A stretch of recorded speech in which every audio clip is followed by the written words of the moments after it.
If you own rental property in Pasadena, there are three things you need to understand right now: registration requirements, ADU rules, and single-family home exemptions. Let me break each one down.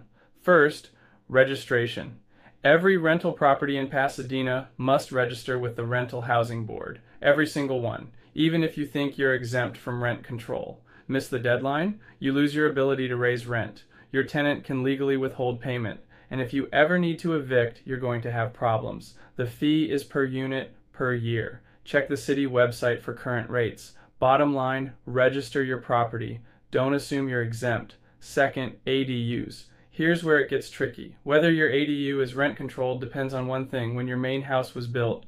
If your primary residence was built before February 1995, your ADU is likely subject to rent caps. Doesn't matter when the ADU itself was built. If your main house was built after February 1995, your ADU is probably exempt from rent caps. But you still have to register and follow just cause eviction rules. The construction date of the main house is what matters, not the ADU. Third, single-family homes. A lot of landlords hear rent control and panic. But single-family homes in Pasadena are exempt from rent caps under state law. You can raise rent to market rate.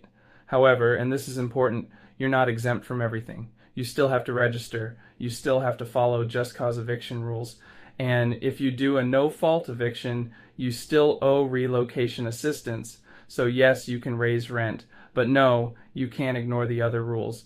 Look, Pasadena's landlord regulations have gotten complicated. The rules change. Court rulings affect what you can and can't do. If you're not sure where you stand or you're thinking about your options, give me a call. I'm happy to walk through your specific situation. No pressure, just straight answers.